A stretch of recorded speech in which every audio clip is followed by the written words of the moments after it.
12th class में इन 12th class the first chapter is relation and function, यानी कि पहली चैप्टर जो है कक्षा 12 में ये जो है रिलेशन और फंक्शन है। तो सबसे पहले हम लोग समझेंगे कि व्हाट इज रिलेशन, यानी रिलेशन क्या होता है। तो मैं बता दूं कि रिलेशन जो होता है, अगर ए और बी कोई दो ऐसे सेट हैं जो नॉन इनपुटिंग हैं, मतलब खाली नहीं है, इसमें कुछ न कुछ है, खाली सेट नहीं है, तो रिलेशन जो होता है सेट ए से सेट बी में ए क्रॉस बी का सबसेट होता है। यानी let A and B are two non empty sets, then relation from set A to set B is a subset of A cross B. A cross B के प्रत्येक subset को ए से B में relation कहा जाता है। एग्जाम्पल देख लें। If A is equal to 1 2, B is equal to A B, then A cross B is equal to आपका हो जाएगा 1a 1b 2a 2b।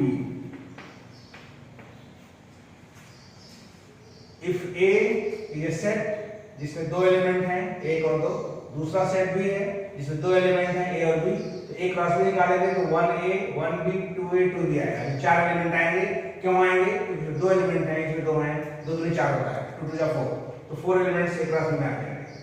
अब A क्रॉस B के जितने सबसेट बन सकते हैं वो सब सबसेट जो है A से B में रिलेशन को व्यक्त करेंगे। तो here n A cross B is equal to 4, यानी A क्रॉस B में एलिमेंट्स की संख्या जो है 4 है। n का मतलब नंबर होता है, number of elements in set A cross B is equal to 4।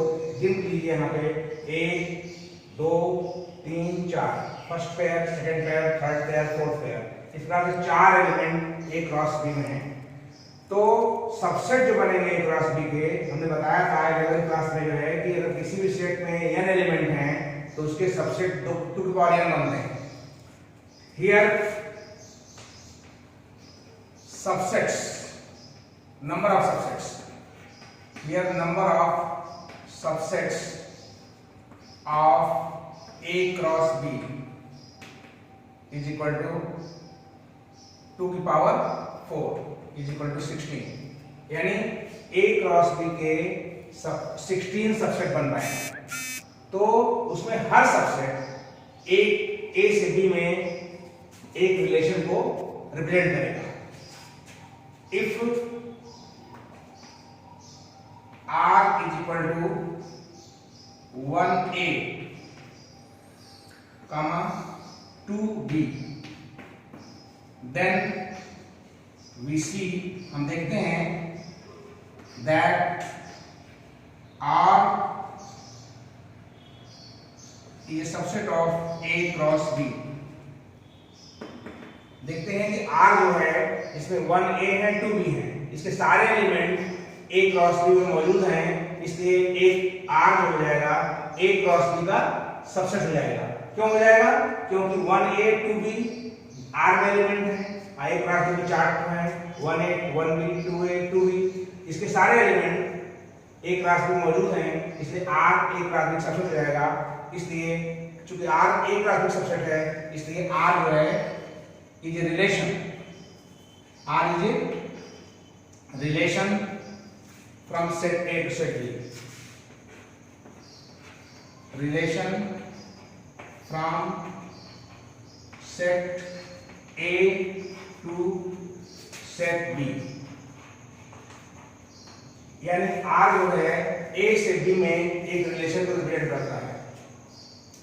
तो एक बार फिर से रिवाइज कर लीजिए कि व्हाट इज रिलेशन। रिलेशन में क्या होता है?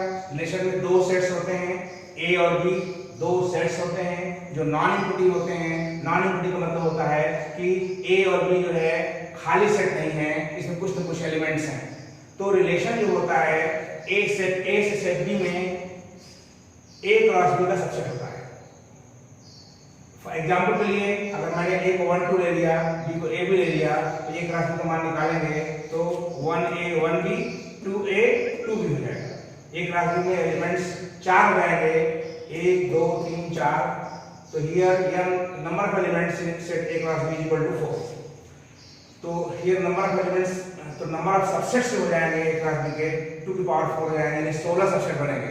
इसका मतलब ये होता है कि ए से बी में जो है यहाँ पर इस एग्जाम्पल में 16 रिलेशन बन सकते हैं, 16 रिलेशंस पॉसिबल हैं, जिसमें से एक रिलेशन मैंने आर ऐसे ले लिया, 1a 1 2 भी ले लिया।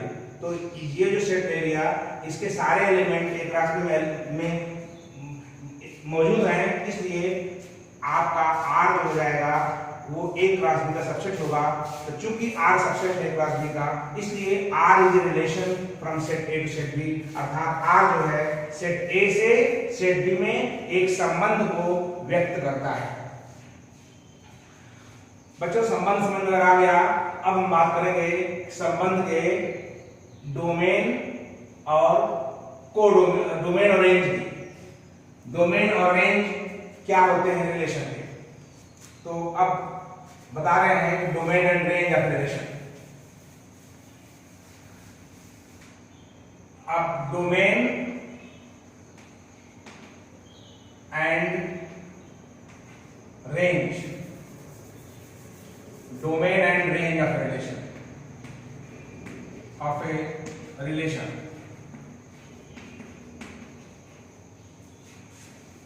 यानी कि रिलेशन का डोमेन और रेंज क्या होता है।